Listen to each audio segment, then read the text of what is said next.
Alright guys, give you a little overview loading on this Dillon XL750. I'm running without a case feeder, without a bullet feeder right now. Just almost done with a little 50 round loading session, so I figured I'd show you guys around a little bit. I just refilled the primer tube. So the case feed tube that comes with the Dillon ends right here.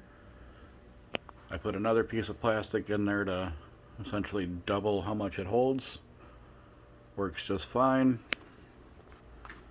Nice temporary solution until I get the case feeder.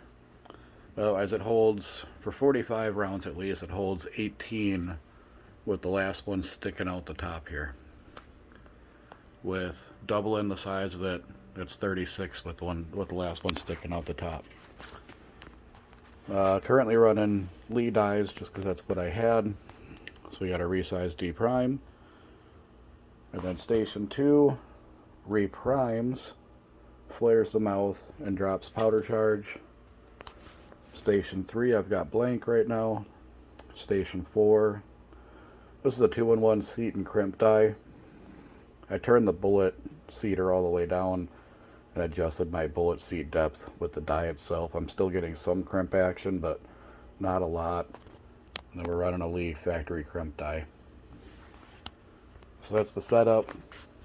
I'll show you running the last little bit through here.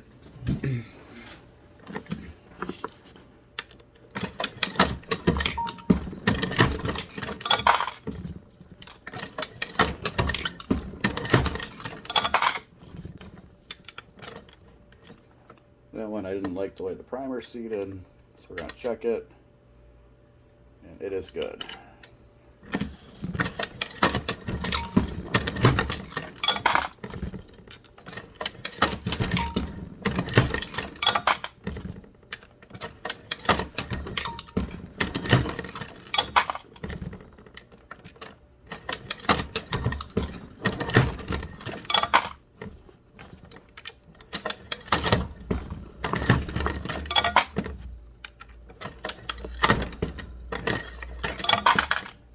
Now, part of my quality control is on my last one, especially on a short run like this. I'll check my powder charge weight, which this is not a tutorial on how to make bullets, so I'm not going to show you my powder charge or tell you what kind of powder or primers I'm using, any of that. We're just looking at how the press is and how it runs. So my powder charge is right where it should be.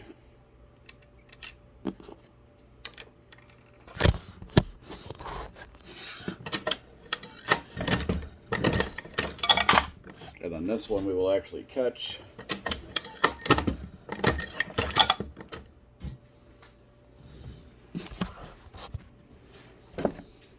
Then we'll check it in the block. Right in, pulls right out. And we'll check our case overall length.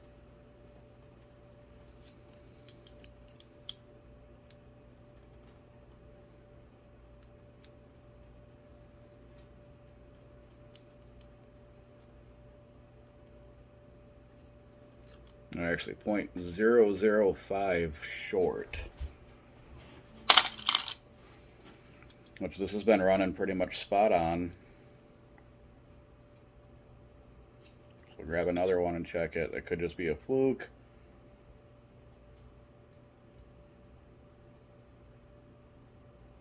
Nope, that one is also just a tad short. And this one is spot on.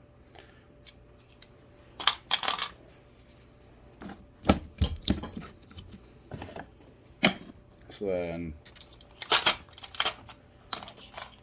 I'll show you my last little bit of quality control here. So I've just got a regular tray. Put all 50 in here.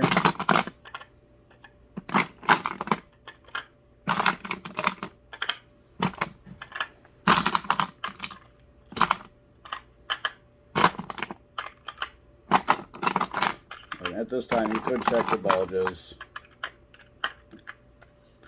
and make sure the bullets themselves look good, but I do that in another step.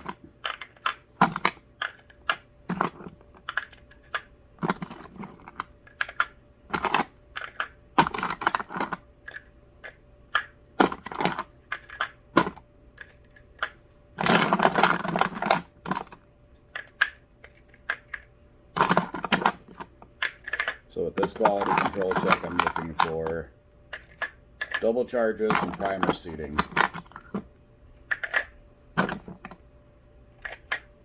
Make sure I didn't accidentally pick a primer up upside down and it's in here the wrong way now. So that's this step of the quality control. My first bit of quality control is all on press. When I first start a run, I'll put one case through 5 times, dumping the powder back every time, and then I'll start measuring it through that.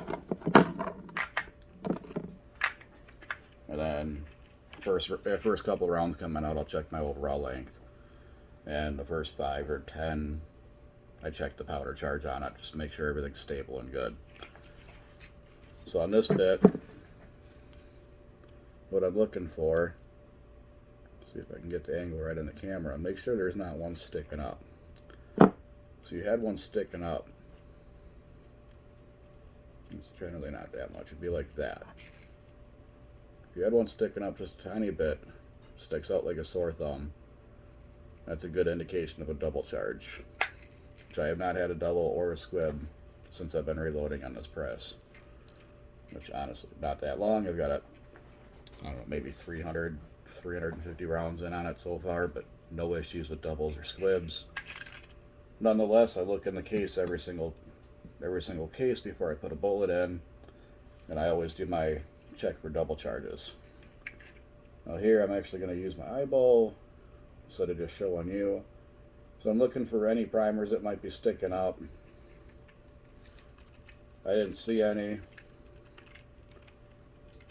So I go through and feel every one of them. It's really quick when it's like this. The reason I check the primers and double check them is if you have one that didn't seat all the way and it's sticking out, you could get a slam fire when the gun cycles, and we don't want that to happen.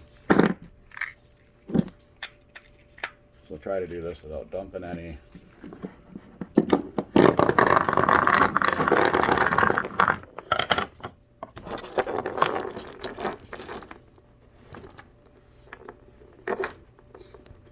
So now that I know that all the primers are good, nothing's got to go back through, I will come through and check, put them back in the bin. And what I'm looking at here, I'm looking at my crimp, making sure that the plating on the bullet itself isn't damaged. And then I'll grab a few in this stage, quality control them.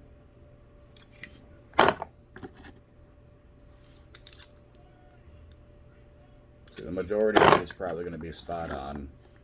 Might have some that are a little short, some that are a little long. The bullet seating die that I'm using, honestly, is not the most accurate. It's got quite a variance to it. And then I'll check them in the block too. Just grab a couple, spot check them.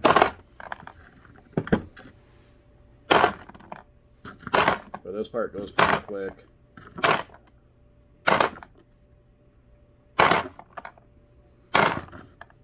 And so the press is fast.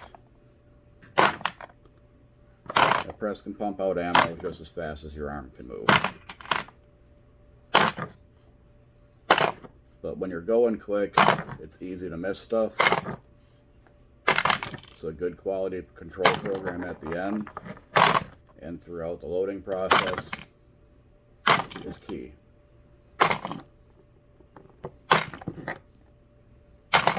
I'm not finding anything wrong so far. We only got a few more to go. 12.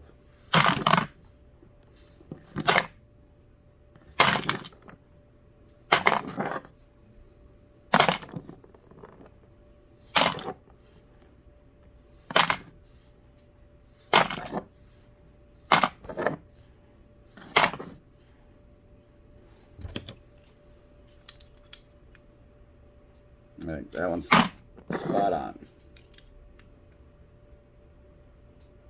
That one's 0.002 long. 0.003 long. 0.1 short. No, I repositioned it. 0.2 short.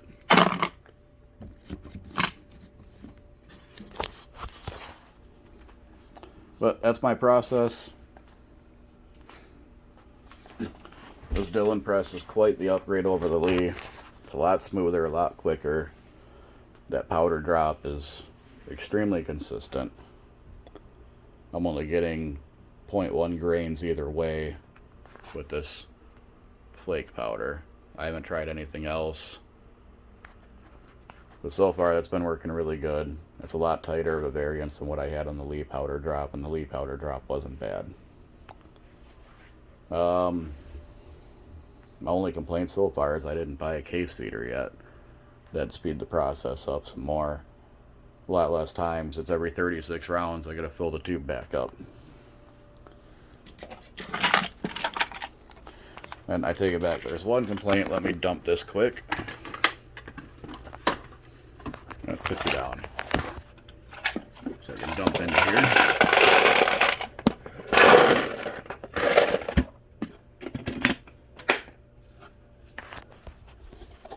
So the only complaint I've come up with so far in this press, I don't know if it's just me, just the press that I've got, or just me being picky, is on mine, my bin doesn't slide nice and easy. There's nothing that I can see up inside of the groove that would be catching. Alright, maybe, oh, there you go. Yeah, so you can see it, nothing in the groove up there that would be catching. It's this piece right here.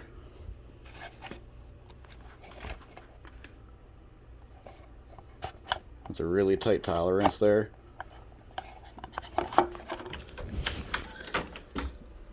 So if you go from the other way, it goes in really easy. It'd be nice if I could put it in that way, not have to shimmy it around, just right in. My only complaint really is that's a really tight fit in this bracket. Other than that, the press has been great so far. So, well, kind of a long video for showing a little overview, but got a little bit of review mixed in there, some quality control. So if you want to see any more, have any questions, if you're looking at getting this specific press and you have any questions on the press, feel free to put it down in the comments. I'll try to answer to the best of my knowledge. I'm not an expert by any means. But if you got something that you want to see a close-up of before you actually buy the press, then I can do that for you for sure. Yeah, that's pretty much all I've got. Thanks for watching. Bye.